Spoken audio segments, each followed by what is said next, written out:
Ladies and gentlemen, welcome to the podcast where Randy Orton is the most popular wrestler in the WWE universe right now. My ass. It's Lost in the Midcard. Welcome to the post NXT Takeover San Antonio, the post Royal Rumble edition of Lost in the Midcard. A big weekend in wrestling.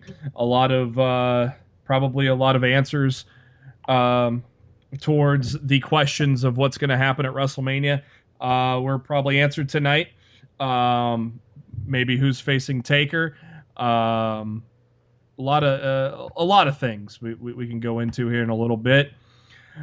Some titles have changed hands, and some titles have not changed hands, and yeah, WWE shit the bed at the end of the Royal Rumble. But before we get into all that, the WWE didn't shit the bed at the end of the Royal Rumble. WWE shit the bed the entire Royal Rumble. I would go as far as to say this was one of the worst booked Royal Rumbles of all time.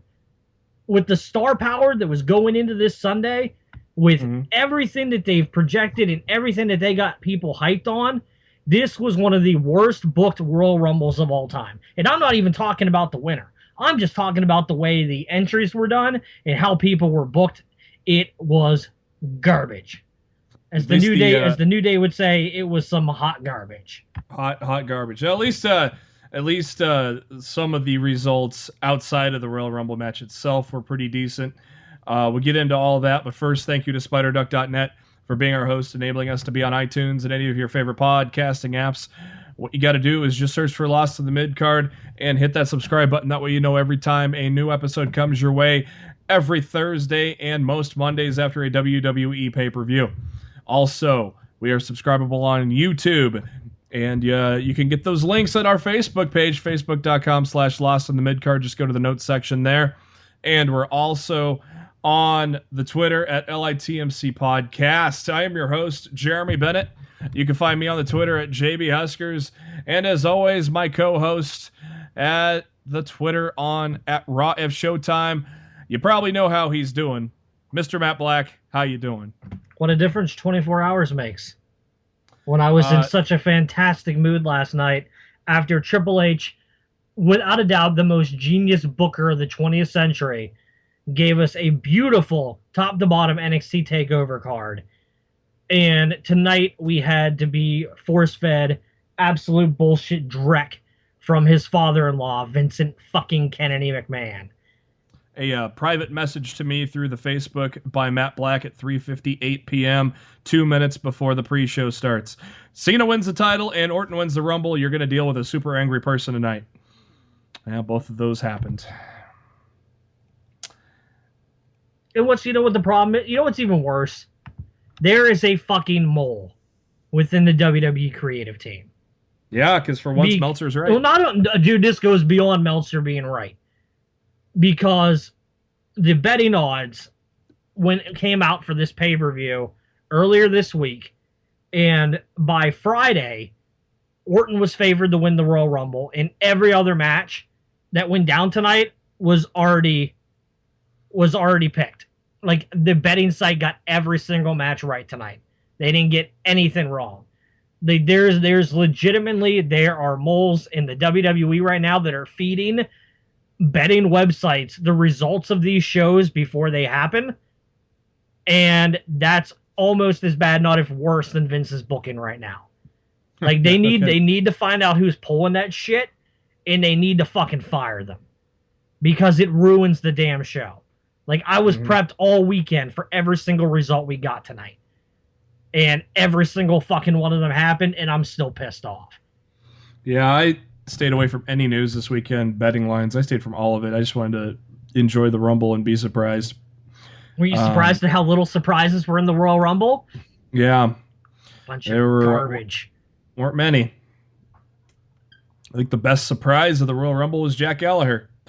I'd say honestly, I expected, and the only surprise of the Rumble was they actually did the right thing and put Ty in at 10. Yeah, and I think the biggest surprise of the Rumble was Corbin eliminating Strowman. I think that was a big surprise that nobody saw coming. But we'll get into all that here in just a minute. We're going to get into it, all right. Yeah, let's cover some headlines. Let's look forward to the 2018 Royal Rumble. It has been announced that it will take place January 28th in Philadelphia, Pennsylvania, at the Wells Fargo Center.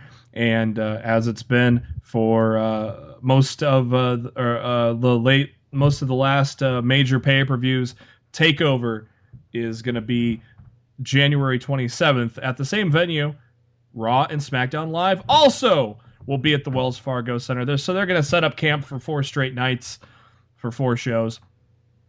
And this is the first time the WWE has held 4 events in a row at that facility. Philly is a great wrestling town, so they better not bring the booking shit that they brought at this Royal Rumble to Philly next year. You do realize Philly was the exact same venue where Roman Reigns won the Royal Rumble instead of Daniel Bryan, right? Yeah. So, yeah, WWE, you're super smart going back there in a year. Fucking idiots. Yeah, after what they did tonight, yeah. Yes, so this is the 3rd time they've hosted the Rumble. Previously 2015, as Matt just said, and then 2004. We will cover Impact Wrestling on Thursday's loss of the Midcard, but we will let you know. We kind of told you anyways if you've been listening close enough.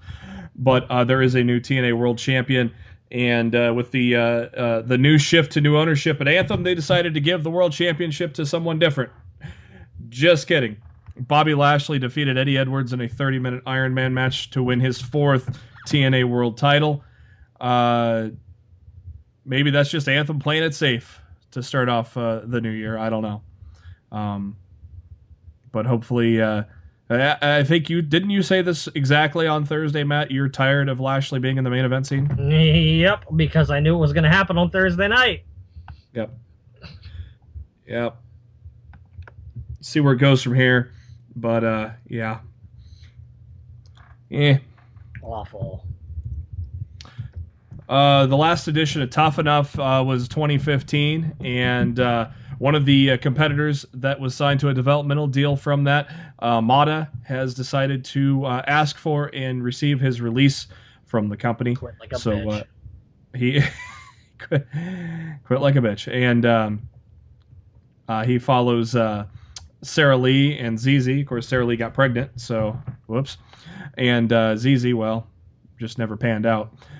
So he joins those former Tough Enough 2015 alum not in the WWE line. Well, we still have Mandy Rose, Patrick Clark, and Josh Brettel, who still remain under NXT deals. Mata did take to Twitter, said, WWE Universe, you are awesome. I love you guys. Hashtag next chapter. Hashtag blessed. Blessed, not blissed, sorry. Hashtag blessed. Hashtag big news. No, he did not get blissed. TNA Impact's ratings for the week largely remain the same. Low 300s at 307,000 this week, only down 3,000 from the week before.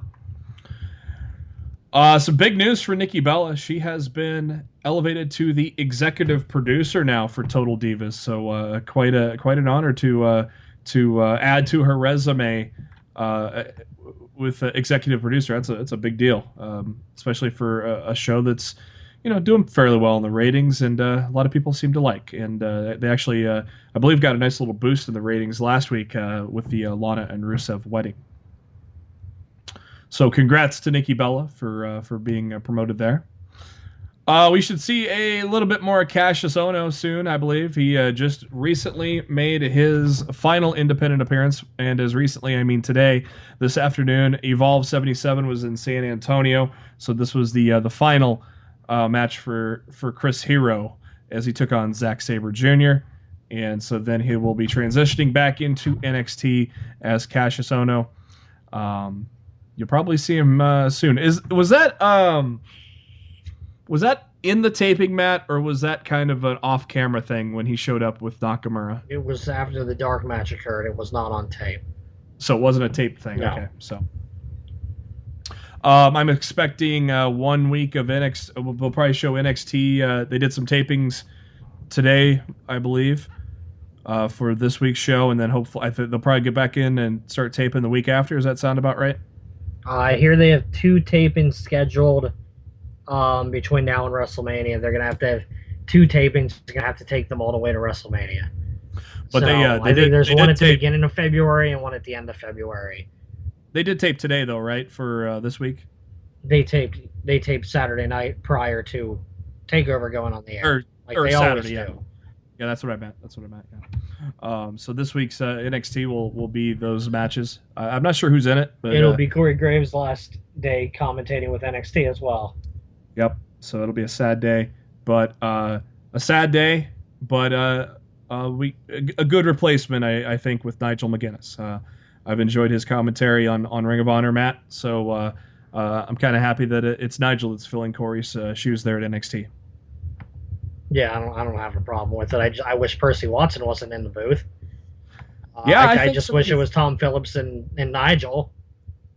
Yeah, I think somebody fed him a line last night at the beginning of Takeover, and that line being fed was on microphone. Oops. It's awful.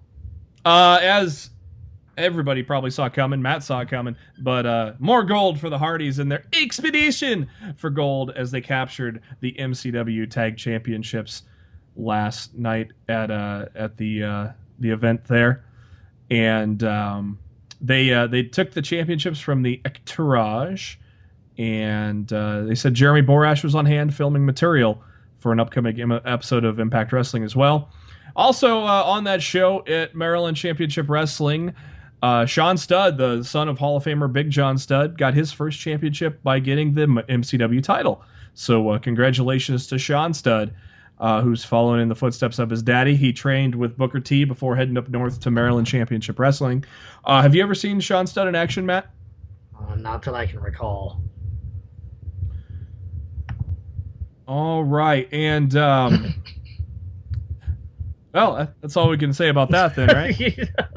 That was one hell of a turnover. That's all I had to say about that. Okay, moving on. Moving on.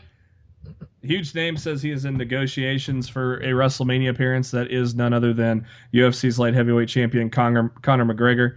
It's been rumored for quite some time now. And so we should know pretty soon if this stuff is real, and we get ourselves a little Conor McGregor at WrestleMania. I think it'd be kind of cool if we did. So it'll be interesting because he's had some Twitter heat with some of the wrestlers too, Matt. Huh? Oh boy. I don't know if that's been real or I don't know if that's real heat or fake heat. Who knows? Early on in the Royal Rumble, it was announced that for Monday Night Raw tomorrow, that Stephanie McMahon would address Seth Rollins' actions at NXT Takeover when he attempted to confront Triple H in what was an awesome surprise on Saturday night. That was, I mean, you didn't think that would happen, did you, Matt? Actually, I heard somebody mention over the weekend. I can't even remember who it was that I feel bad for not being able to give them credit. But I heard somebody mention going into the show, I think it was on like Thursday or Friday. It was after we recorded. I would have brought it up. They said, Triple H used to do like the openings for the NXT shows. You get to fire up the crowd like, we are NXT. And they said, how great would it be if Rollins came out of the crowd and attacked him to open up? And I was like, wow, that's a really great idea. I really dig that. I hope they do something like that. Well, they did do something like that. It wasn't exactly what that fan had in mind, but it was very good creatively done, because of course it was, because Triple H booked it. Why should we be surprised? I mean, we're sitting here, we're watching Percy Harvin. Percy Harvin. Yeah, he came in from the NFL. He's now on NXT. Percy Watson and Corey Graves and Tom Phillips were talking, doing their little on-camera spot, and all of a sudden we heard somebody yelling on the microphone. And yeah, sure enough, that was Seth Rollins. Pretty badass. We'll get into that here in a little bit, but we will hear about the repercussions on Monday, apparently. And Ric Flair was at the Royal Rumble. He was supposed to be do the you one. have any idea how bad that crowd would have shit on that if they would have done what they were supposed to do? Yeah. Oh my God. Ric Flair was in San Antonio tonight and was supposed to be the one to strap the belt around John Cena's waist for his 16th world title victory, which ties Ric Flair. But earlier today, per Mike Johnson at PW Insider, they scrapped Somebody the idea. got the Vince and said, "Are you fucking out of your goddamn mind? Why couldn't Don't someone said that do in entrant this." number 30?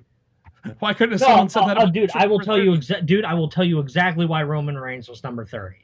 And it's not only because they set up Roman Reigns versus The Undertaker for WrestleMania. Roman Reigns was number 30 because they knew Orton winning that Royal Rumble was going to get a negative reaction. So they sent out the only motherfucker that they knew for damn sure that when Orton threw them out, he was going to get the face pop reaction. And that's why they sent out Roman Reigns. The only other way it would have worked is if Styles would have retained and they sent Cena out at number 30. They purposely did it because they knew Orton would not get a good reaction for winning the Rumble. So they faked the fans into cheering because of the anybody but Roman mentality. Vince thinks he's a genius. I'm sorry, you old fart. I see right through you, and you're not a fucking genius. You're a fucking imbecile. They cheered, pal. Yeah, because they're a bunch of fucking sheep. Yeah, but at the same time, Orton is still one of the most popular characters in the WWE. Dude, I love Randy Orton. You know I like Randy Orton. Pop. But he gets a big pop. The Royal Rumble is supposed to help create and launch new talent into the main event scene. Did Randy Orton, a 12-time... Say that again. The Royal Rumble is supposed to launch new stars into the main event scene.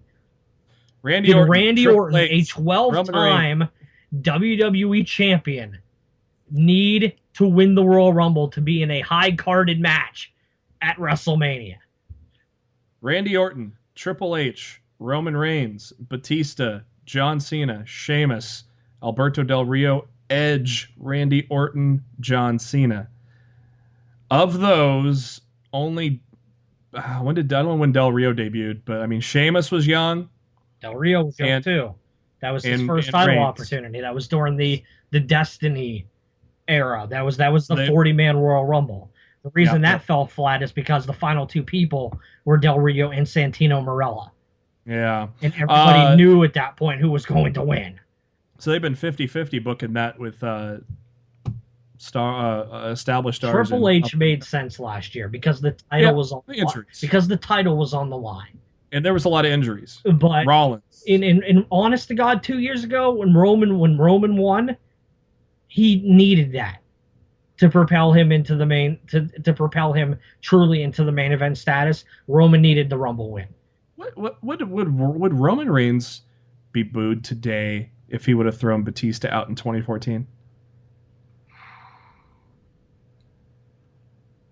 Would Roman Reigns be booed today if they didn't book Daniel Bryan to say he was coming back to the Royal Rumble in Philadelphia and he was going to win? I don't know. Vince, like you can call a spade or whatever the fuck you want. Tonight officially was the heel turn of Roman Reigns. It looked like it. Even think with half a fucking centimeter of your brain that Roman Reigns is going to go in as a babyface against The Undertaker at WrestleMania, you're out of your goddamn mind. Before we get into Takeover, I want to give props to someone who's great. Yeah, I want to give props to someone who basically had some history tonight. His name is Chris Jericho. Congrats to Chris Jericho on two things. One, becoming the sixth guy ever to last over an hour in the Royal Rumble. And two, outside of it. True. Well, true. And number two, he has surpassed Triple H for the most cumulative time in the Royal Rumble in their careers. So congrats to Chris Jericho. on a couple of feats. I did not realize Roman Reigns was just 10 seconds away from an hour last year. I just noticed that. Yeah. Very interesting. All right, NXT Takeover San Antonio. An amazing show, nonetheless. It was a fantastically booked show with great wrestling from top to bottom. The pre-show was a little disjointed, but it shouldn't have been an hour. They could have done what they needed to do in 30 minutes. Yeah, they had Charlie Caruso, Corey Graves, and then they introduced Nigel McGuinness, who will replace Corey Graves after this Wednesday's NXT when Corey says his goodbyes. And man, it was emotional in the beginning though. Corey getting choked up, saying he's stepping down from NXT. A truly emotional moment, Matt. But the man is good at what he does, so it's time. He's got to. Sometimes you got to move on, and. He's at the Monday Night Raw right now, and got to call the Royal Rumble match tonight with King and Cole. So, while it's sad, Matt, we know why Corey has to step away. What'd you think of the NXT awards? I think pretty much expected. Breakout Star of the Year was Peyton Royce and Billie Kay, and they did a good job on the pre-show, didn't they?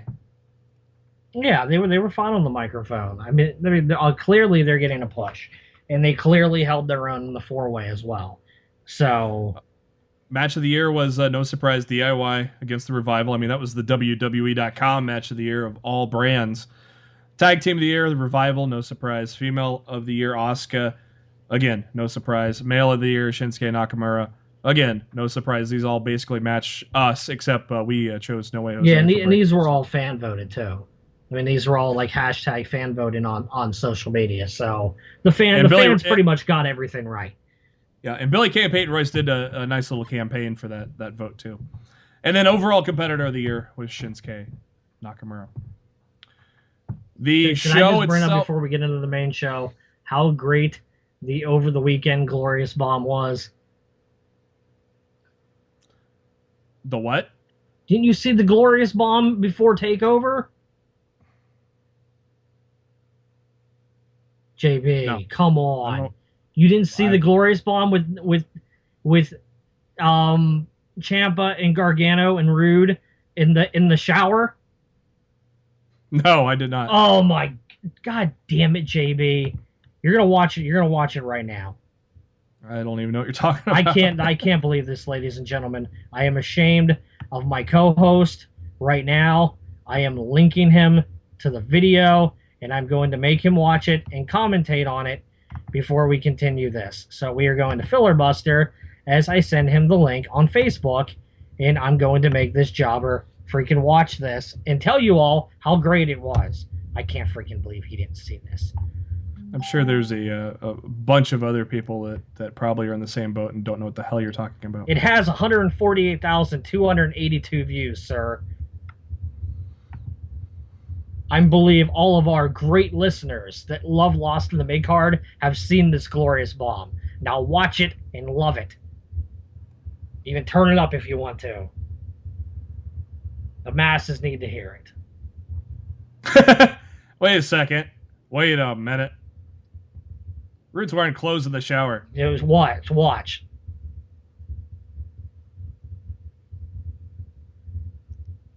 Here it comes. Gargano and Ciampa don't really know what they're to think. Wait till it opens up. The looks on their faces. Oh my God, it's so good. So now we know Bobby Roode showers with his robe on.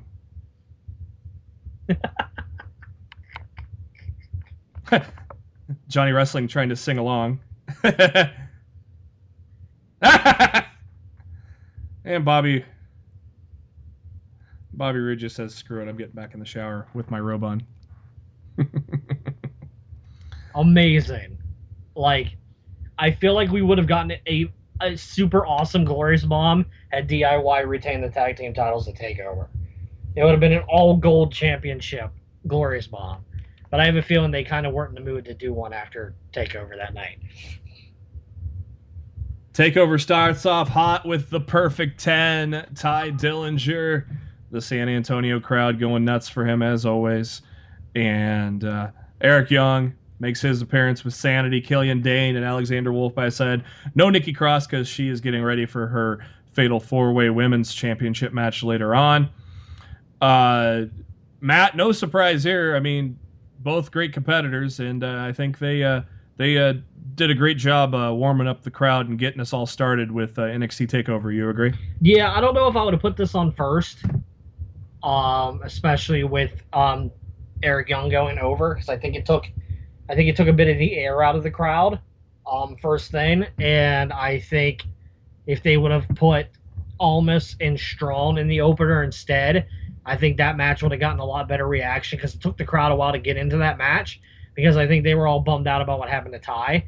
But honestly, the match was like, it was a 3-on-1 handicap match. And yeah. Ty was booked very, very strong. Like, the booking was really good. To me, he fought valiantly against 3-on-1 odds the entire match and almost won. Like, he didn't look bad coming out of it. Triple H knows and understands how to book people where they're not hurt or harmed when they lose a match. And I think Vince McMahon could use a whole lot of advice from his son-in-law on how to actually book proper professional wrestling. Yeah. It was a numbers game for most of the match. Dillinger hit the tiebreaker on Alexander Wolf. And actually on he hit it on Eric Young, had him for the 1-2-3, but Alexander Wolf puts Eric Young's leg on the rope. The ref didn't see it, so they call it a 2 count. And Dillinger hits a high cross body to take both guys out on the floor, and then goes up and comes back into the ring. And I thought this was a sweet Eric Young doing his neckbreaker wheelbarrow finisher off of the ropes. I thought that was a sweet way to get into that finisher by Eric Young, which is an impressive finisher too, man. Eric Young makes that look so good for as small as he is. He does get the win after a good solid 10-minute opener. Next up is Samoa. Honestly, I want to say, I mean, I know a lot of people are upset that Ty won. I mean, that Ty lost. But if he's officially on the main roster now, and we don't know for sure one way or another if he is or not, we're way too early recording this to have any concrete information on if he's officially up there or not. But if he is, the right guy won. Ty doesn't need to win on his way out the door. You got to put over who's there. Yeah. So that's the way I feel about it. Like, yeah, Ty lost, but if Ty's on the main roster now, he didn't need that win. So I mean, it'll remain to be seen going forward. Ty's position in the company. And hopefully by the time we come on the air on Thursday, we'll have some information on that one way or another. Yeah, there was some rumors a month or two ago saying that Dillinger would be at the Rumble and then go after the Intercontinental title. Yeah, there's also rumors of Joe and Balor too. Yeah, so speaking of Joe, they showed Samoa Joe sitting ringside for the event. How pissed off do you think he is tonight? Yeah, we're like, oh, hey, Joe, we'll see you tomorrow. Oh, well, about that. I'd be, if I'm him, I'm furious. I mean, like, you kept me off TV, you kept me off NXT TV for the last month. I think I'm gonna debut at the Royal Rumble, and I don't do shit. Like, if I'm him, I'm fucking furious. I'm so mad. You know, just what the fuck is this company doing? Next up is Roderick Strong's NXT Takeover debut as he takes on Andrade Cien Almas. As I've said here, I've enjoyed the heel turn of Almas. I think he's been doing great in the heel role. And Matt, him and Roddy put on, Corey Graves had a premonition that this was going to steal the show. It didn't quite steal the show, but damn, did these guys have a match, didn't they? Oh, yeah, and it was clear that this was Almas' best match since he's been in NXT. It was very well done. Like I said, the crowd was deflated after the opener loss to Ty. But it was a testament to both of these guys that they brought them back by the end of the match, and the crowd was back into it. Because it took a while to get the crowd back on. It wasn't these guys' fault It was a lot, a lot of NXT fans are Ty fans, and they were bummed out that he lost. So they fought to get the crowd back, and they did. The right guy won. Roddy hit a sick kick. Um, it'll be very interesting to see if Nakamura is done with the NXT brand and he's going to the main roster. If Roderick Strong is the next in line for a title shot with Bobby Roode. Man, him and Rude would be great. Yeah, I mean, there's a lot of things to consider. It's a very interesting time in NXT right now. A lot of rollover with people moving around to the main roster and whatnot, and it'll be very interesting to see what they do. One of the holy shit moments of the Strong and Almas match was when Roddy Strong went up the top on the turnbuckle and basically did a side slam or a backbreaker on Cien Almas on the turnbuckle. That was a crazy spot, one that I don't think I've ever seen. I thought that was insane when he did that kind of. I don't. It's hard to describe it. I want to say it was like he had him on the. He's on the turnbuckle, picks him up, and sidewalk slams him right onto the ropes in the turnbuckle, which it just looked amazing. Got a little holy shit chant from the San Antonio crowd. Almas sends Strong into the turnbuckle, went for his double knee finisher, but missed. Almas does hit a clothesline and a double knee attack in the corner, but Strong with a rising knee and a slam, and then Strong hits the ropes and hits that sick kick for a win after a great 13-minute match between those guys. Very enjoyable. Then they plug the kickoff show with Shawn Michaels, who was only on for not even half of it, Matt. No, because they had to get ready to go out and hype up the crowd before the show started. Yep. Because Vince knew people would be pissed off that he squashed Sasha Banks. Yeah, that too. They show Michael P.S. Hayes at ringside. And, of course, the Freebirds, known for their runs in Texas with the Von Erichs. Next up is the Tag Team Championships. Gigantic ovation for DIY. Gargano and Ciampa as they take on the Authors of Pain. This was one of those matches I didn't know what to expect. But much like the Dusty Classic final, Matt, the Authors of Pain are looking pretty damn good to me. How about you? Easily, just like Almas before, this was easily the best showing of the Authors of Pain to date. Some of that clearly has to do with how good DIY is. Yeah. But you can't have a great match if one guy's carrying the other. I mean, that's a myth. It's not real. Clearly, you got to give the Authors of Pain some credit. They're young dudes. I think they're like 21, 22 or something like that. They're really young. They got a long career ahead of them, and they're getting better each time they step into the ring.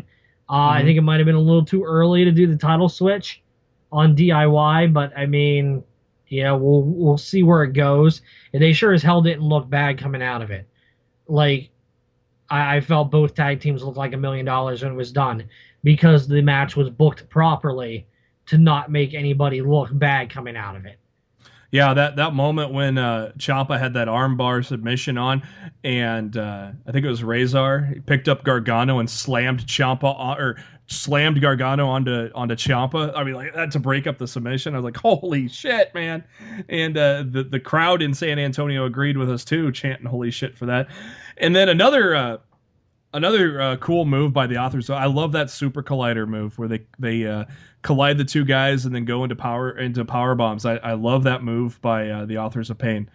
They did that and then hit the last chapter, which is that double team finisher, Russian leg sweep clothesline. And the Authors of Pain do get the 1, 2, 3 after a great 15-minute match.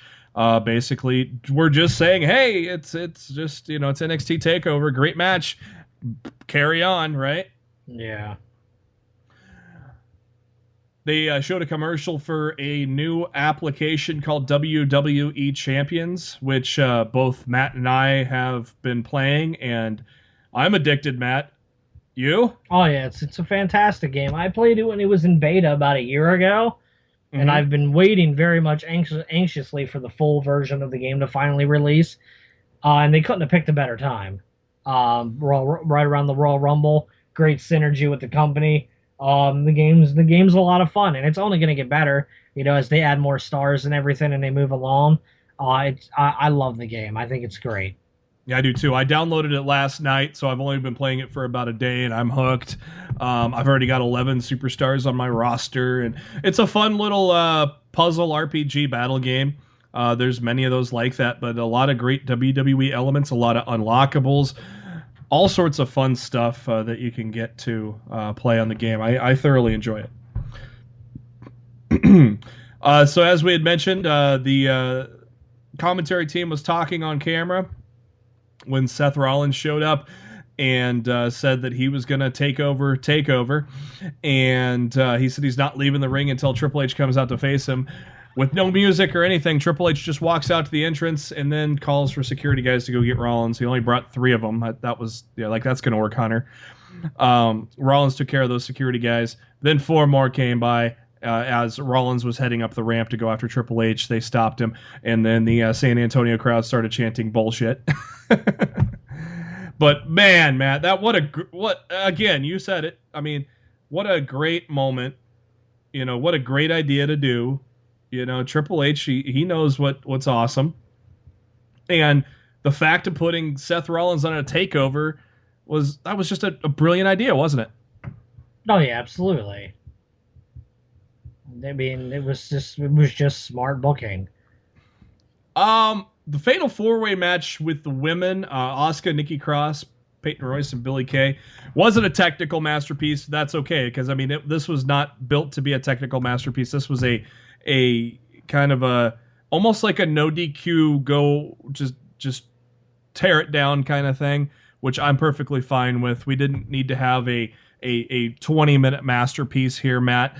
I thought the idea they did with just going all over the arena, I thought it was a good idea, something they don't do often in NXT, especially with the women. So I think though it wasn't your blow them away 5-star match, Matt, I think it was a good idea to do what they did, and it was a lot of fun doing it. And I think it only made Asuka look even stronger. What were your thoughts on how that women's match went down? I thought all the women came out of the match looking better than they came in with. They made Asuka look even more unstoppable than she was before. They definitely solidified the fact that Billy and Peyton are a duo to be reckoned with, and they can further solidify Nikki Cross as a crazy fuck. They everybody came out of that match better than they were going in. And I think the women's division will prosper from this going forward in NXT right now. Yeah, I had a weird suspicion that with pushing a sanity that maybe Nikki Cross would come out on top, but I still picked Asuka, and I still think it's gonna be Asuka and Ember Moon. They didn't do Ember Moon too many favors though in the pre-show. I mean, she was not good. She got lost in her words. I don't know. I was embarrassed for her. It was not a good interview. She came off very bad. And clearly that's the woman they want to go over. Asuka at Takeover's Mania. They just gonna have to hope a lot of people didn't see that interview. And that wasn't a live pre-show, I've heard it was taped. It was taped. Was that right? It was taped. Yeah. Earlier in the evening because they couldn't do the pre-show with the matches being done in the background. Yep. So I mean, it was taped. Like the pre-show aired from 7 to 8, but really it was recorded from like 6 to 7, something like that. So yeah. Yeah, and it's like Ember Moon comes across as just a normal woman too. It's like, but she has this mystique about her. It's weird how the way she talks and everything. You think she would have a gimmick with the way she talks and things, how mysterious she is, but I don't know. It seems like they're kind of up in the air with where they want to go character-wise with her. I mean, her in-ring work is obviously great, but all the other pieces around it, it just seems like that they don't know what they want to do quite yet with her. But Peyton and Billy, they took out Nikki Cross. They did a sweet little tandem work by putting her through a table. That was pretty badass. And then they went to the ring to work on Asuka. I thought, oh, well, here we go. The Aussies are going to be champions. But then it was Round Kick City as Asuka would knock out Royce. Royce had put the Widow's Peak that Victoria made famous and got a 2 count. That was a very, very close near fall. But Asuka came back and kicked Kay and Royce, and then finally her final finisher, roundhouse kick on Billie Kay for the win. Went about 10 minutes. Asuka still your champion. They showed Tyler Bate at ringside. Nice little pop from the crowd there. Did he wrestle at the NXT taping? He did. I thought so. I thought I read that. He fought that Oni locking guy. Bobby Roode making yet another glorious entrance as only Bobby Roode can. Or Ric Flair in the 80s. As Samoa Joe said, and made us both laugh, Space Mountain has a residency in Canada because Bobby Roode came out with 8 women escorting him to the ring as the crowd sang along with the glorious song that is Bobby Roode's. Even when the music stopped, the crowd still sang, and it kind of caught Bobby's ear, and he yeah, I like that. And then Shinsuke Nakamura doing a kind of a WrestleMania 3-like entrance, coming in with his own little stage full of strobe lights and shit. Very cool. Loved it. Of course, the crowd singing along with his music as well. Big pop for that. 2 epic entrances for a main event that is what they call the biggest money main event in NXT history. And Matt, Nakamura and Roode did not disappoint, did they? Honest to God, it filled my heart with so much happiness because all I've heard from the experts all week going into that match was, I don't know if Roode and Nakamura's styles are going to work together. I think this match probably isn't going to be very good, and it's probably going to be really short. Da-da-da-da-da. Well, fuck all of you, because this match was amazing, and I honestly would put this match and its storytelling right up against Omega and Okada from Wrestle Kingdom 11. It was that good. 27 minutes these guys went, and it was epic. The story they told with Nakamura's injury was amazing, and he hit a Kinshasa with that knee, but unfortunately the injured knee could not hold anymore, and the doctors came in and checked on the knee, but 2 glorious DDTs later, your brand new NXT champion is the glorious one, Bobby Roode. And a nice little cameo by Matt Bloom there as they were checking out on Nakamura there. Yeah, because they said he was the acting general manager for the evening because Regal was out with a sickness or something along those lines. He was sick. And this match was sick. The match was sick, dude. It was so good. And like another perfect example, nobody looked bad after that match was over. Nakamura didn't look bad for losing the title. You know, everybody came out of that match looking like $1 million. And it just, Triple H is the most brilliant booker that I've seen come along in professional wrestling since Paul Heyman. And I cannot wait till the day Vince croaks and Triple H gets to take over the main company, because they need Triple H's mind up there right now more than ever, and they need to get the old man out of power. And sadly, the only way I see it happen is if he dies, because I don't think the guy's ever going to quit. And that sucks. I don't like to see people die, but for the good of the company, he has to die. Because he has not proven over the years that he's getting any better. If anything, he's getting worse. Yeah. And if he's not going to listen to Trips, we just have to suffer along with this garbage as pro wrestling fans until he's gone. You know, because it's easy for some people to say, well, you don't like it, stop watching. But if, like me, I've been watching wrestling since I was 4 years old. And if I were to stop watching WWE, all I would have left to watch is NXT on the WWE Network, because I can't consistently say that I watch TNA and Ring of Honor every week. I watch more ROH than I do TNA, but they're not, you know, the brand that I grew up on and with the superstars that I care about the most. So it's like you're kind of fucking stuck right now. As a wrestling fan, you're there digging in your heels, just waiting for it to get better. And right now, it's just not getting better. In the WrestleMania card that's coming together right now, looks like putrid dog shit. So we need Triple H.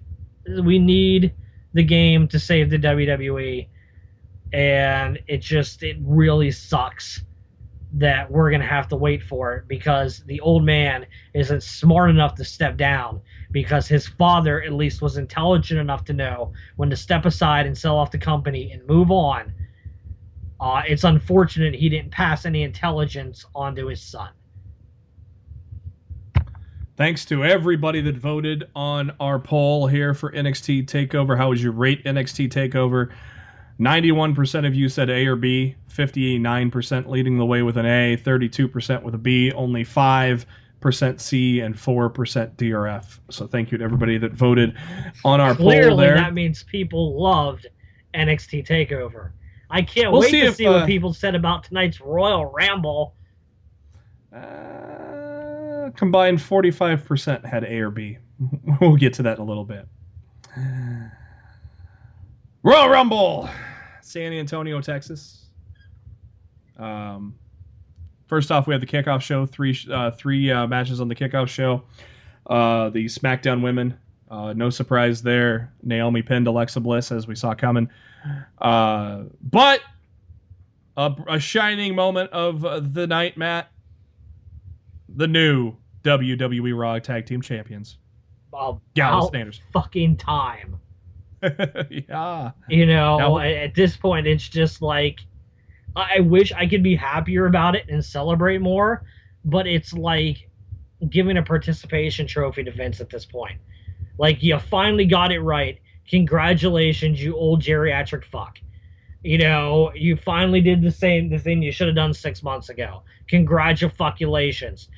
And, you know, you probably would have done it 6 months ago if you didn't hold grudges against a tag team that hasn't been around in 20 years. You're such a freaking child. Vince McMahon has the mentality of a child. And it is disgusting. The final match of the pre-show, they played off of Sasha Banks' injury, and Nia Jax beat her in a whopping 5 minutes. That was a pretty quick match. And this is the same girl who earlier in the day had 1,500 to 2,000 people at a Cricket Wireless store in San Antonio, Texas to meet this woman. But Vince doesn't like her. Vince thinks she's fragile. Vince thinks she's Daniel Bryan-esque. Wow. Vince, you sure know how to put over the talent that people care about. Good job, buddy. Good job. Is that something you've heard? Oh yeah, he thinks she's injury prone, and he thinks that Bayley is the star of that division for the future and not her. Mm. And I think he made that very clear tonight with the way he treated her against Nia Jax. Speaking of Bayley and Charlotte Flair kick off the Royal Rumble for the Raw Women's Championship. And sadly, nobody cared because everybody knows Charlotte always wins at pay-per-views until maybe WrestleMania. Yep. Because dude, I don't know if the match was good or not because honestly, I was eating dinner and I wasn't even paying attention. I already knew that Charlotte was going to win. Yeah, pretty cool finish though when Charlotte hit natural selection on the ring apron. That led to the pinfall after a 13-minute match. Charlotte is now 16-0. They in pay-per-view title matches. I thought it was just pay-per-view matches, but it's pay-per-view title matches. Yep. That she's 16-0, which matches the number of world championships that John Cena has and Ric Flair has. God, I gotta say that, buddy. Now. Fuck you. I gotta say that now. Wow. I still think it's a fatal 4-way at Mania with Bayley coming out on top. I absolutely agree with you. It's going to be a fatal 4-way with Bayley winning. WWE's pushing that Champions game. They did another. I guess it was kind of a co-sponsor too today. Yeah, so. With KFC apparently. Billy Zane is your new Colonel Sanders, the bad guy from Titanic. If you don't know who I'm talking about. It's time to put that sexy pinata up in a cage. Oh, wait. Nope, not quite yet. Owens and Jericho do a little double team on Roman Reigns before Reigns finally gets the upper hand and then just basically shoves Jericho in the cage and locks it himself. And then that starts our no disqualification match with Chris Jericho, the sexy pinata in the shark cage. If Randy Orton is the most popular guy in the WWE universe, Matt, I think Braun Strowman might be a close second, don't you think? Oh yeah, dude! Freaking Braun Strowman became a lot of people's heroes tonight. I honestly like it wasn't a 5-star wrestling classic, but for a no DQ brawl, it was the best you could have asked for. Yeah, It was an absolutely fantastic match because the only thing bad about Roman Reigns, and I've said this countless times over the 2 years of Lost to the Midcard, the bad thing about Roman Reigns isn't his in-ring work; it's the creative that surrounds him. Roman Reigns doesn't have bad matches. No. He always goes in there, busts his ass, and puts on good shit. It's the creative that holds that man down and prevents him from being the star that everybody thinks he should be, but can't be because Vince McMahon doesn't know how to book professional wrestling anymore. Yeah, my buddy John Canton at TGR Wrestling, he gave it a 4 out of 5. He really enjoyed the match. I did too. I thought it was great use of a mix of no DQ stuff on the outside and work on the inside too. How about that tower of chairs that Kevin Owens set up for him to crash down on? Dude, that tower was ridiculous. I think it was cool. I liked it. That was different. I think everybody and their dog knew Owens was building it so he could go through it. Well, dude, it's the old wrestling setup of whoever sets it up. You brought it in, and it's the one that normally gets raped with it. Yep. And this was no different. But a phenomenal match by Owens and Reigns. Like I said, no surprise. Matt just explained it beautifully. Reigns is great in the ring, and we've been on Reigns' side all along. I mean, that's not us. We're not booing Reigns. We're booing creative. So. Yeah, it's all creative's fault. Because when Reigns was being booked with the Shield, when he was being booked properly, everybody loved him. Oh man, they would have went nuts if he would have knocked out Batista. Yeah, exactly. Everybody loved Roman then because when he was with the Shield, he was being booked correctly. And when they split them up, they continued to book Seth and Dean right, and they completely dropped the ball with Roman. It made him John Cena's stepbrother. Only a better worker. I'll take a Roman Reigns match over a John Cena match any day. I don't know, man. We just gave Cena and Styles the marquee for match of the year. I'd still take Reigns. I enjoyed Reigns and Styles' matches in 2017 more than I enjoyed Cena and Styles' matches. They lower towards the end of the match here when Owens went through that tower of chairs. Reigns picks up Owens, gives him a powerbomb through the announce table, rolls him back into the ring, but alas, Braun Strowman gives Reigns a choke slam on the German announce table. It didn't break. Then a running power slam through the table that was set up on the turnbuckle in the ring. Rollins crawls over for the 1-2-3, and still your WWE Universal Champion, the longest reigning WWE Universal Champion of all time, Kevin Owens. A good 24-minute match with these gentlemen.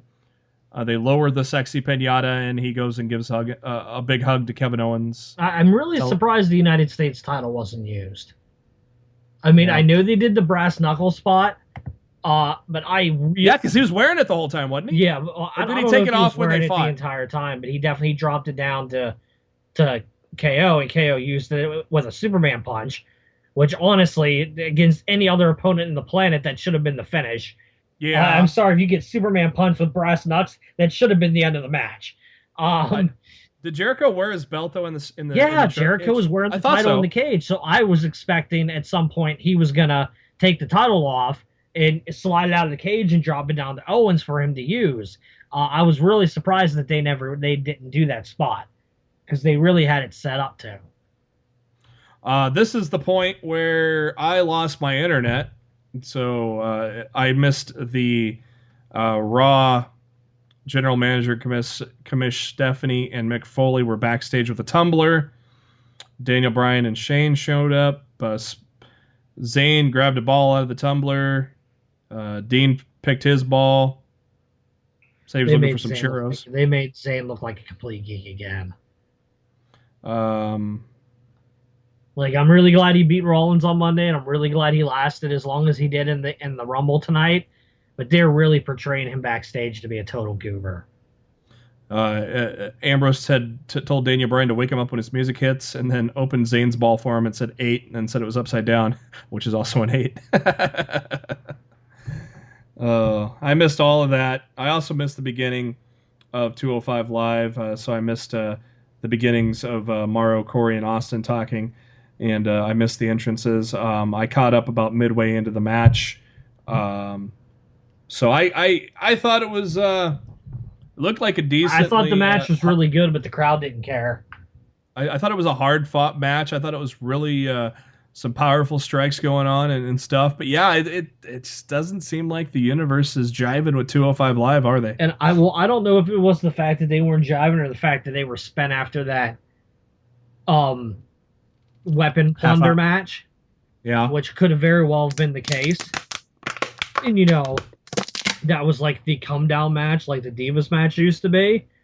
And funny how we compare the cruiserweights to the Divas so many times. I know, but I mean, it's very similar to the way that they're being treated right now. Yeah. So like, yeah, I don't know if it's the crowd just isn't feeling the cruiserweight division or if they were just spent from the match before. It's hard to tell. I thought the match was really good. I still think Swan should have won. Just because they could have really solidified him as a big time star for the company, but it is Neville's first main roster championship too. So I seriously can't hate, Neville finally getting the title. No. But yeah, I mean, the match was good. I would have booked Swan to go over, but I totally get why they put it on Neville. I very much want to see Akira Tozawa and Neville for the Cruiserweight Championship at Fastlane, because I feel that a multi-man ladder match is coming to us at WrestleMania for that Cruiserweight Championship. Because, if you're not reacting now, you'll definitely react if you put 6 or 8 of those guys and throw them into a ladder match. No shit. So I think we could fully expect Akira Tozawa to interrupt the coronation ceremony this Tuesday. He's debuting on Tuesday on 205 Live, so I mean, it sure as hell wouldn't be a bad way to bring him out. WrestleMania is only 63 days away. And 63 days away for me not caring. Dude, I'm telling you right now, I've been to a lot of WrestleManias. I was at 25, 28, 29, 30, 31, and 32. I was so disgusted with the way WrestleMania in Dallas was booked. I said no matter what, I wasn't going to WrestleMania in Orlando. If I would have somehow talked myself out of that, and I would have had tickets paid for and a flight booked for this event, I swear to God, I would have canceled my flight after this pay-per-view, and all of my tickets would currently be on eBay. That's how much I have no intentions or desire to attend a live WWE event right now with the way Vince is creatively booking this company. Well, my buddy John Canton gave this one a 5 stars out of 5. I don't know if I'd give it quite 5 stars. I don't know. I'd have to go back and watch SummerSlam. I mean, this did feel a little better than SummerSlam. I'm not talking about the outcomes, obviously. I'm talking about the whole match itself. Boy, these guys just always bring it. And I think it's 10 years of them being on 2 separate ships. And we've been all waiting for this moment. And once this moment came, these guys decided to, pull out all the stops and bring us some amazing matches. If it was better than SummerSlam, I mean, that's interesting because that means we put this up here for Match of the Year for the Marquis. Yeah. I know. I don't know. Because for me, for Match of the Year, the creative has to go along with the actual match. And that's why I would not put this up for Match of the Year, because the creative of this match was shit. The way they decided to book this thing, awful. Vince had to suck John Cena off for the 16th time for absolutely no reason. Nobody gives a fuck that John Cena is a 16-time world champion. You've tarnished the legacy of Ric Flair. You've continued to make your younger stars irrelevant by continuing to push the same people that haven't done shit for your company in the last decade in terms of moving yourselves to the next level because you're continually losing audience over the last 10 years, not gaining it. People are tired of the status quo. People are tired of Cena. People are tired of seeing the same old shit over and over again. And what was the fucking point of giving this fucker a 16th title reign to tie with Ric Flair when he's just going to lose the damn championship in 2 weeks in the Elimination Chamber to Bray Wyatt? Like, what was the fucking point? Why couldn't Styles just drop the... If you wanted to do Bray and Orton for the title, why couldn't Styles just drop the title in the Chamber in 2 weeks? Like, did we really need that 16th title reign tonight? Was that really fucking necessary? Like, I don't fucking think so. Yeah, and I think I knew a 16th title reign was coming, and I said it on our last show. I go, they should do it at a WrestleMania, preferably either in New Orleans or the year after. Right now is not the time to do it. I'm just kind of surprised why. I mean, Cena did nothing to earn the title shot, except for losing and then being gone for a little while. Yep. And they completely buried Styles on that promo on Tuesday before this match.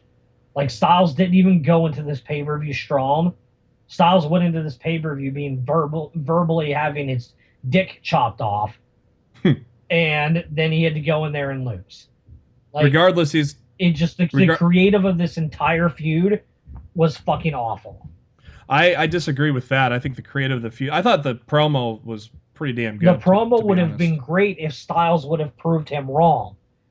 Yeah. But what they did by Styles losing tonight was essentially prove John Cena right, that AJ Styles is just another guy. Like, they really discredited the last year that AJ Styles has put into this company with one single fucking match. I don't think it discredited anything like that. Go back and watch that promo again.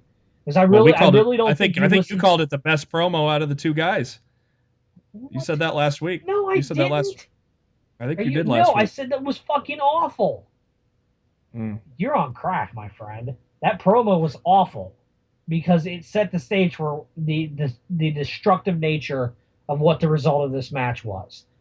If Styles had to lose, Styles should have looked a hell of a lot stronger in that final promo was seen on SmackDown Tuesday. They made AJ Styles in losing tonight look like a fucking bitch.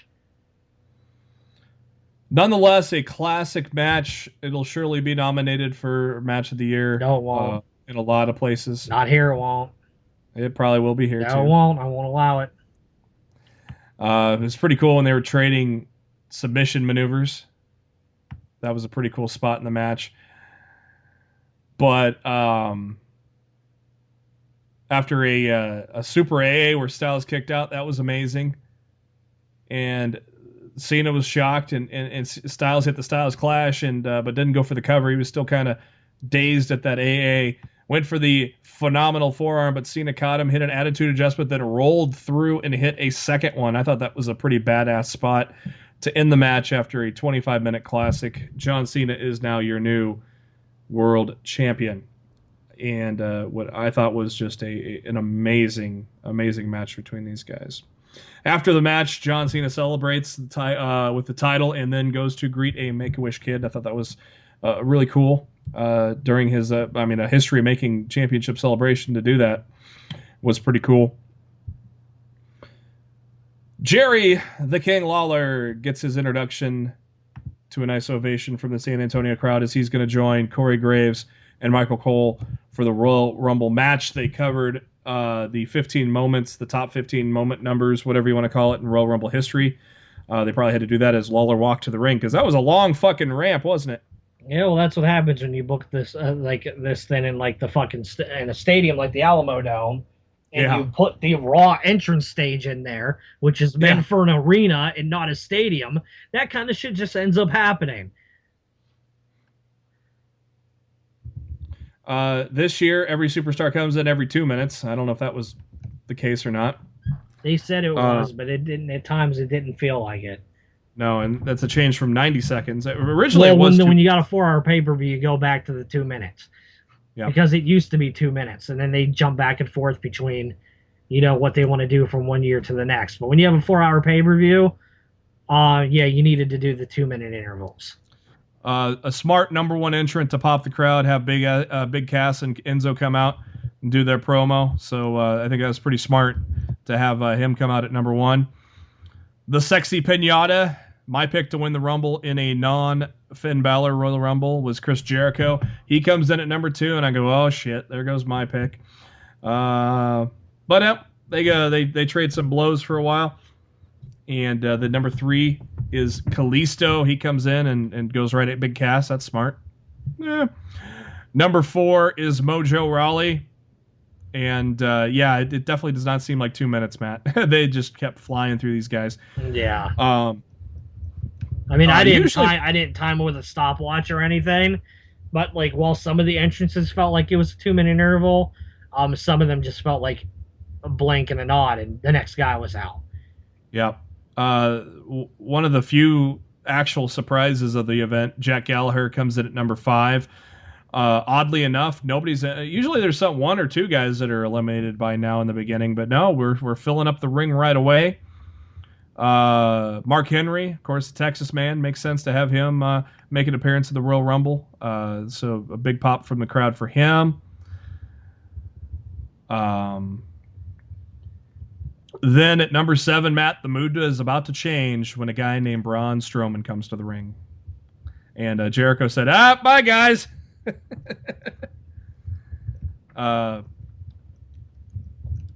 Rawley gets dumped over the top by Strowman. That's the first guy eliminated. Casson with a massive big boot on Strowman in a near knockout. But Strowman then eliminates Big Cass, and that kind of let the air out of the arena. They were kind of hoping Cass would make it a little further. And then Kalisto became a lawn dart as Strowman eliminated him. And at this point, we were thinking maybe Strowman will break Roman Reigns' record for for eliminations in the Royal Rumble. The crowd starts to warm up as we know what's coming now is a Strowman and Mark Henry showdown, but wasn't really much of a showdown as Henry got thrown over the top. So Strowman's in there all by himself while Chris Jericho's taking a powder. And number 8, we all know as Jericho snored in, man. We all know who number 8 is, and coincidentally enough, it's Zayn and Strowman again in the ring. And I was thinking, oh fuck, they're gonna job Zayn here. Dude, I was worried. Dude, I was legitimately worried too. But Zayn was in there a long time tonight, wasn't he? Yeah, for as badly as they're booking him in the backstage segments, he got the big win over Rollins on Monday, and he had a very long outing in the Royal Rumble on Sunday. So I don't have the official times yet for these people, but Zayn had to be in their top 5 longest. Had to be. Yeah. I'll break. I do have who has the most eliminations. That is not hard to guess. But Roman Reigns' record was safe by far. So Zayn and Strowman trade blows, and he survives to number 9 as the Big Show comes out. The Big Show in great shape, probably the best shape of his WWE career. He comes down to the ring and a big stare down with Strowman. But Big Show really didn't make much of an entrance either. Strowman dumped him out. And there was this stare down between Strowman and Big Show, and I completely forgot, Matt, that we were at the number 10 entrant of the Royal Rumble. Because it caught me by surprise, and I'm like, oh shit, they did it right! Ty Dillinger comes out at number 10 to the delight of the crowd. I need to rewatch that again because I was like focused on other I didn't even realize this was number 10, and it was great that Ty Dillinger made his debut, and he lasted a fair amount. He wasn't in there for long, but he wasn't in there for a cup of coffee either. He was in there a little longer than most, so I thought it was a fine debut. Nobody was expecting him to win. No. But it was the only good surprise entrant of the Royal Rumble. Yeah, at least it wasn't a Santino moment where the crowd's loving it, and then he gets in and Strowman tosses him out. Oh my God! Can you imagine that? Oh man, Oh, been a riot. Number 11, a threat to win the Royal Rumble, James Ellsworth. He gets down to the ring and looks and sees his old buddy that he made his WWE debut with, Braun Strowman. He's like, no, not gonna get in there. A great thing is Carmella is wearing James Ellsworth polka dot pants. Those were fucking funny. I didn't even notice. Number 12, my boy Dean Ambrose. And Ellsworth is like, don't hit me, because Ambrose probably still pissed at getting screwed. But Ambrose is like, no, he's trying to hype up Ellsworth so they can take on Strowman, and Ellsworth's buying it. And Ambrose is like, let's go in on the count of 3, 3, 2, 1, and Ellsworth went in there, and he became a lawn dart. Baron Corbin comes in at the lucky 13 position. And the crowd let out a sigh of disbelief when Strowman eliminated Ty Dillinger. And that was his 7th elimination. And I said on Twitter, Jesus, he's going to break Roman's record before we get to number 20. Corbin realizes, hey, we got to get this big Strowman out of here. So him and Sami Zayn gang up on Strowman along with Dean Ambrose. And out of nowhere, holy shit, Baron Corbin clotheslined Strowman to knock him out. So 7 eliminations for Strowman. Were you surprised at that elimination of Strowman right there? I was. I thought he would be in there a lot longer than he was. But it was not meant to be. What are they going to do with Strowman at Mania now? Because his top 2 opponents have just been locked into a Mania match. I figured he was going to be in there. He was going to him and Taker, or it was him and Reigns, and now it looks like it's going to be Taker versus Reigns. I think it's going to be like it's going to be his it's going to be like his Royal Rumble redemption, and he'll win the Andre the Giant Battle Royal. That's just awful waste of booking for him.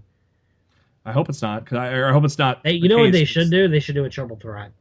Because I loved when they should do Roman, Taker, and Braun. They could do a triple threat. Yeah, there's time. That way you have 2 people to care about instead of just 1.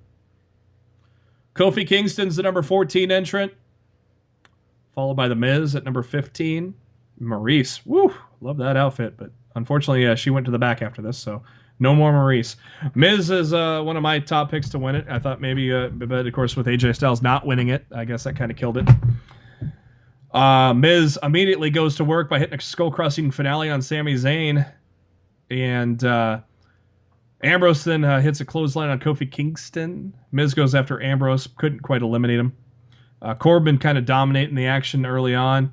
And this was, I guess, Kofi's big spot of the matches, where he was standing on the ring post, the LED ring post, which now has a little bit of a platform to the top of it. And Corbin knocked him off of that, and somehow he held on to the post. Not as impressive as some of his other Royal Rumble feats, but still a pretty good, impressive feat nonetheless to stay in the match. Yeah, they're officially out of ideas. 16 is Sheamus. He comes in like a ball of fire. Jericho's back in the ring now that Strowman's gone, so he decides to get back into the action, but then he ate a brogue kick by Sheamus, and Jericho goes, I'm going back onto the floor. Big E at number 17, he does his little entrance for San Antonio. Unlike the other 2 guys, they didn't get their little Big E yelling. Big E goes to work right away on The Miz by spanking him. And number 18, Rusev with the mask because he got his nose broken on SmackDown. Number 19 is Cesaro. Nice little pop from the San Antonio crowd. And Cesaro basically swung himself out of a contention early on there. He got himself a little dizzy, even almost swung Sheamus around. Xavier Woods comes in, so now all 3 members of the New Day are in. That makes it kind of interesting to see if maybe they do get some kind of a push there. Yeah, what a waste. Yeah, I thought maybe my idea of Big E was coming to fruition when they all 3 were in the ring at the same time. Number 21 is Bray Wyatt. The Fireflies light up the Alamo Dome, and I thought that was a pretty cool scene, seeing all the fireflies up in the rafters and such of the Alamo Dome. That was pretty damn cool. Number 22, Apollo Crews, guy with a lot of talent and a lot of promise ahead of him for his first Royal Rumble. So I'm sure he was excited that he got to be in that. 13 men are in the ring right now at this point. Crowd starts chanting for Goldberg. They know he's coming up eventually. Eventually. Number 23 is Randy Orton, the Viper. He came out to his full regular song this time, not the Wyatt remix. He decided to go to town on all those RKOs, and him and Wyatt then posed together in the ring. Dolph Ziggler at number 24 with a lot of super kicks. A super kick party, you could say. Luke Harper at number 25. He made short work of Apollo Crews, knocked him out of the ring. And then, how about this for a swerve, Matt? A nice little discus clothesline on Bray Wyatt for Luke Harper. How about that? And then, if I was close to a toilet right now, I would flush it to signify Luke Harper's career officially going down the toilet. A big pop from San Antonio as he teased Sister Abigail, but Orton was there to drop him with an RKO. Number 26, Brock Lesnar comes out. Big ovation for him. He gets some fireworks on his entrance, too. And Lesnar goes to town, eliminating everybody. Ziggler lasted like 2 minutes in the Royal Rumble this year. He also tossed out my boy Dean Ambrose. Bummer. He also got some German suplexes in there because, I mean, hello, why not? F5s on Miz and F5 on Randy Orton. And so Lesnar's killing everybody in the ring, Matt. So who's in at number 27? Enzo Amore. Fuck you, Enzo. Like, Enzo, fucking seriously? What a fucking waste of a spot. What fucking waste. There were so many wastes. We had 8 spots that we could have had cool surprises, and the only cool one out of the 8 was fucking Ty Dillinger. Yeah. Like, everything else was like, whatever. Just so fucking poorly booked. I do have a 5 count for after this, and it's going to be the top 5 wrestlers left out of the Royal Rumble. I didn't even plan for this. I know. I just put it in last minute because I realized we didn't have one. So all right, well, I guess you're gonna probably agree with the whole list. Probably. So. Well, if Finn and Joe are on there, I'm pretty sure I'm okay with the rest of it. Finally, Goldberg is in at number 28, and Goldberg made Lesnar his bitch again. A spear and a clothesline over the top rope, and Lesnar's gone. Were you expecting a little more out of these two this time around? Here's a big problem I had with the booking of the Royal Rumble tonight. Yeah. You condensed all the big time stars that people wanted to see into the final 5 entry slots. And they didn't have much length into the match at all. No, they were barely in it. Like, what the fuck? If you're not healthy enough to go in there and go for a while, then don't put them in the fucking Rumble. You know, like, seriously, it was I hated that all 3 of those guys were in the final 3 spots. It fucking sucked. The Goldberg elimination of Brock was funny. They're in the final 5. Yeah, Goldberg eliminating Brock was funny. But if this all leads to fucking Brock just beating Goldberg at WrestleMania, what's the fucking point? Yeah. You know, why should we care? You know, and honest to God, I don't want to see Brock and Goldberg at WrestleMania. I don't want to see it. We've said that many times on this show. Give me Brock and Strowman or Goldberg and Strowman or. I wanted Goldberg and Reigns. Yeah. Anybody? No, I don't want Goldberg and Brock. Number 29 is The Undertaker, and I'm like, oh, it might be Royal Rumble 2018 by the time he gets down to the ring. But no, the lights went out and he was already in the ring. Yeah, he must have been taking a dump onto the ring the whole time. That took out some time because his ring entrance would have taken for fucking. Well, I was thinking. I was typing up a tweet. Get your votes in now, or if Taker will make it to the ring by the time number 30 comes out. And he popped up in the ring. I'm like, well, never mind. So I deleted that. Delete. Exactly. I mean, and honestly, that you part of me would stop. I love Taker, don't get me wrong. But part of me even questioned at that point, I'm like, is Taker even healthy enough to walk that ramp, to walk that aisle without coming into the ring and being winded? Like, I don't fucking know. And it's just, honestly, I was super hyped to see what Goldberg, Lesnar, and Taker would do in the Rumble. And they were all condensed into the final 5. And you threw Roman fucking Reigns in there as the biggest middle finger to the fans that they could have possibly done. And it was just disgusting. You want Balor? You're going to get my guy, pal. Oh, you want a Samoan? I'll give you Roman Reigns. Ha ha ha.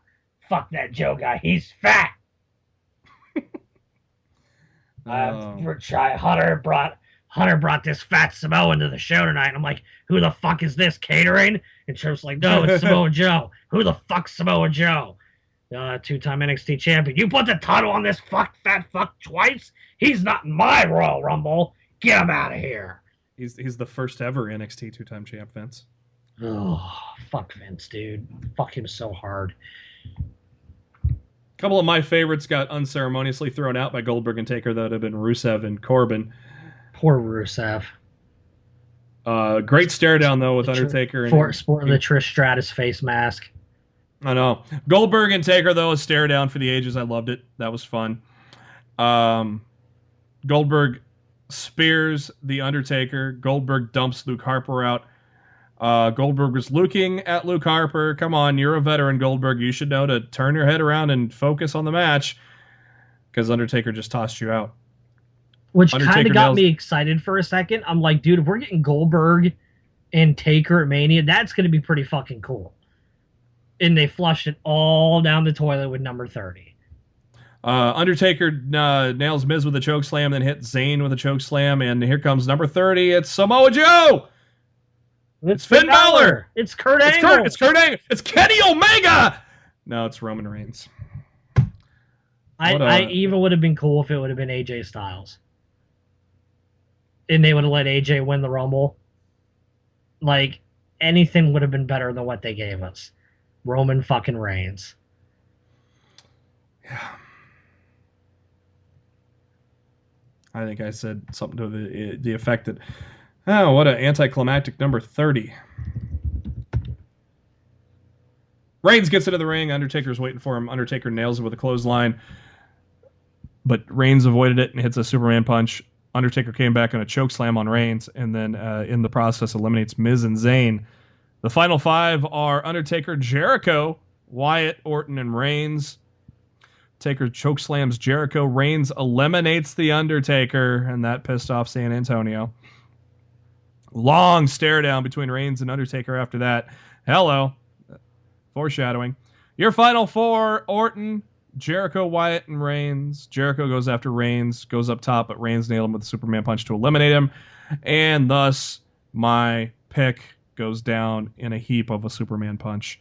But my pick did very well, coming in at number 2 and sleeping on the floor for half of it. The Wyatt family works on Reigns. Orton hits the draping DDT off the ropes. Reigns fights out of the double team, hits a Superman punch on both guys. Reigns dumps Wyatt over. That pissed me off because I was hoping maybe Wyatt will win the match with these 3. You silly guy. Yeah. You're so silly. Reigns goes in with a spear. Orton drops him with an RKO clothesline by Orton to eliminate Roman Reigns, to a big pop, obviously, because it's Roman Reigns going out. And Randy Orton, after an hour and 3 minutes, is your 2017 Royal Rumble champion. Booking aside, it was an entertaining Royal Rumble match. Matt, I enjoyed it. I enjoyed the action all throughout. Booking aside, I enjoyed it. I thought it was a lot of fun. This is one of my favorite matches of the year, and so booking aside, I enjoyed it. But yeah, Balor winning, Bray Wyatt winning, even my pick Jericho winning to take on Owens. All of those would have been phenomenal picks. And Randy Orton's fine, and I don't know if I want to see a Randy Orton Bray Wyatt match for the title at WrestleMania, but if it gets Bray Wyatt over, then I'm all for it. I mean, dude, the guy's long overdue for a world title reign. It just sucks that I don't believe that he's going to go into WrestleMania and beat Randy Orton. Like, I really don't. Like, it could make his career if he were to win in the Chamber in 2 weeks and then go on and beat Randy Orton at WrestleMania. But there's nothing in anything Vince does that tells me that Randy Orton's not leaving Orlando with the WWE Championship. Just absolutely nothing. Braun Strowman, and don't be surprised, led the eliminations with 7. Though he got knocked out fairly quickly, but he did a lot of damage early. Undertaker with the second most eliminations at 4. And then we've got a list of 5 guys that had 3. Sheamus, Cesaro, well, because they knocked out the New Day all at once. Brock Lesnar, Goldberg had 3 eliminations, and so did Roman Reigns. Chris Jericho with 2. Mark Henry with 1. Baron Corbin with 1. Randy Orton with only 1, but the one that counted. And then Luke Harper with 1 elimination as well. We put up a poll here just after the Royal Rumble match to, as we always do, give us your letter grade for the Royal Rumble. Thanks to everybody. Thanks to everybody for voting on short notice. And 8% gave it an A. 8% of you are fucking morons. 32% of it gave it a B. Yeah. That's what I gave it a B overall. I wouldn't give it a B. Overall, I gave it a B. I give it a C overall. 24% said C. 36% said D or F. I can feel the pain of the 36%. I really can. That means 60% of our audience felt that this pay-per-view was shit. And I love each and every one of you for it. Because it was, in fact, shit. My 5 count, a little last minute, but I put together a 5 count. Top 5 guys missing from the 2017 Royal Rumble match.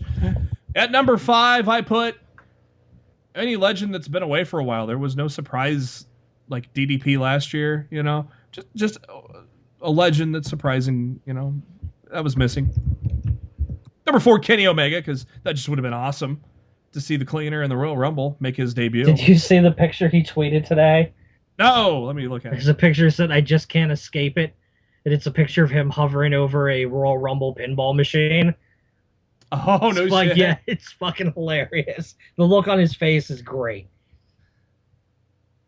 Oh my God, that's awesome.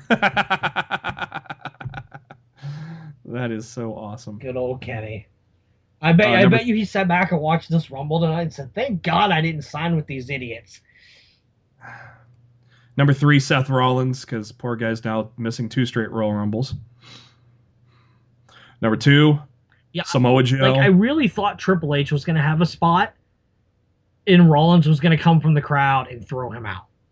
Yeah. Like, I was really surprised they just banned Rollins from the building. Like, I was really surprised that that's the way they decided to handle that. Yeah, and by banning him from the building, that meant he was going to show up. Yeah, exactly. Like, I could have sworn, like, I figured H would come out at some point and Rollins would hit from the crowd and eliminate him. Number 2, Samoa Joe. Number 1, I mean, we thought he was healthy and was going to get in, but not yet. Finn Balor. Top 5 guys missing from the 2017 Royal Rumble match. I think Matt pretty much agrees with that list. Yep. So where do we go from here? The Raw Universal or the WWE Universal Championship. Kevin Owens. That remains to be really seen right now, Matt. Who do you think it's going to be? Jericho eventually? Do you think still? Jericho what? Who do you think takes on Owens? No, I think you go in I still think they could potentially save the Raw brand side of WrestleMania by going in my direction. They could do Jericho and Zayn for the United States Championship, and if there's no way Balor's not ready in time for WrestleMania, just because maybe he wasn't ready for the Rumble doesn't mean he's not going to be ready Just because he's not going to be ready to come back by Mania time. So you could still do KO and Balor for the Universal title. They could still save the Raw brand side. A part of the cynical part of me almost feels like Vince purposely just sabotaged the Blue brand tonight. Because everybody's talking about how much better SmackDown is than Raw. And Vince just literally said, "Oh, you think so, huh? Orton, Cena, superpowers combined. Fuck all of you." And it was just like, yeah, thanks, Vince. You're a dick. Because he's so insistent on making Raw the superior show over SmackDown, he decided to take his two little secret weapons and try to bury the Blue brand's credibility tonight. Yeah. Still feel the Intercontinental is going to go the way of Ambrose and Corbin? It should. I think Corbin deserves it. I'd put Corbin over, honestly, because I think Corbin could use a big one at WrestleMania. And Dean's Teflon, it's not going to hurt him to lose a match. Like so he already got put over big time tonight by eliminating Strowman. So yeah, that we thought that was Vince's next golden boy, and Corbin knocked him out. U.S. title, you still think Zayn and Jericho? I think that's the right call. That'd be a great feud, and Zayn has been on the uptick lately, so that'd make complete sense. My biggest fear right now is, according to Meltzer, I believe it was Meltzer that said this over the weekend, that the advertisements for Fastlane this weekend is that Goldberg was fighting in the main event for the Universal Championship. And my biggest fear is that we are going to get Goldberg versus Brock Lesnar for the Universal Championship in Orlando. Oh, boy. When everybody already fucking knows that Goldberg's contract is done at WrestleMania, and you're already going to know who's going to win the fucking match. We pretty much makes my head hurt just thinking about it, JB. We pretty much have a good idea of the SmackDown women's side. Naomi and Alexa Bliss are going to have a little bit of a clearly, mini feud there. They'll have a match at Elimination Chamber, and Bliss will win. Nikki will finish up her feud with Natalya, and it'll be Nikki and Bliss for the title at WrestleMania. Where do you see the women's division on Raw going next? It's going to be the four-way. Yeah. What about next? We got something in between. So does Nia Jax take on Flair next? We're going to have a tag. They're going to do a tag match at Fastlane. It'll be Charlotte and Nia Jax against Sasha Banks and Bayley. Mm-hmm. And they will then move it on to a fatal four-way at WrestleMania. We already covered the cruiserweights, where we think Akira Tozawa will probably be the next one in line to challenge Neville. I would, like I said, I would see that match happening in Fastlane, and then I'd put them all in a big old ladder match clusterfuck at WrestleMania, because I think that'd be a lot of fun. Or as Lillian Garcia called him, Neville. Don't do that again. Who do you think's next for the club? Well, I would think Sheamus and Cesaro should be able to rematch, but I don't know if they can stay off of each other's throats after what they did to each other in the Royal Rumble. Yeah, Sheamus tried to eliminate Cesaro. Yeah, so yeah, dude, I don't know. I'm like, I can't say bring the Revival in there, because you can't put the Revival against the club. I still think the Enzo and Cass division, they could totally do Enzo and Cass against the club. If they wanted to do that, I would hold that off for WrestleMania. Yeah. Honestly, I would not be doing that at Fastlane. Fastlane's probably going to be the finale of Cesaro and Sheamus, and then they just go to blows at the end of it. Yeah, they could do Sheamus and Cesaro for the umpteenth millionth time at WrestleMania. And I just pre-show match. Yeah, I just don't give a fuck. Whatever. Match. Hopefully, Gallows and Anderson break the New Day's record for the tag titles. That'd be cool. Probably won't happen. Yeah, that's not going to happen. Would you mind it if it happened? I wouldn't. No, I wouldn't mind it, but it ain't going to happen. No, it All right, kids, that's going to do it for our Takeover and Rumble edition of Lost in the Midcard. Thank you to SpiderDuck.net for being our host, enabling us to be on iTunes and any of your favorite podcasting apps. Just make sure that you search for Lost in the Midcard. If you've already done so, tell your friends and tell your friends to tell their friends so we can make this bitch explode. We're also on the YouTube. And the links to all of our subscriptions there are in the notes section of our Facebook page, facebook.com/lost in the midcard. We are also on the Twitter at LITMC Podcast. Matt is on the Twitter at Rob Showtime. I'm on the Twitter at JB Huskers. And before we ride off into the sunset and come back at you on Thursday with the post-Rumble fallout on Raw and SmackDown, Matt, give us your final thoughts, though I think I have a good idea what they're going to be. Takeover rocks. Royal Rumble sucks. Take over rocks. Take over rocks. That's all you really had to say, Matt. WWE once again had an opportunity to take one of their big four pay-per-views and make it better than Takeover. They still couldn't fucking do it. We were thinking they may outshine Takeover for once because this was kind of a okay Takeover card, not the greatest card we may have seen. All this Rumble hype, there was a chance for Rumble to outshine. Nah, Triple H said, fuck you. we still outshined your ass. Like, in a way, I think Triple H is happy, and in a way, but I also think he's extremely frustrated. Yeah. He's feeling mixed emotions tonight. At least we know what the future holds. Yeah, but the problem is I don't think the future's coming quick enough. No.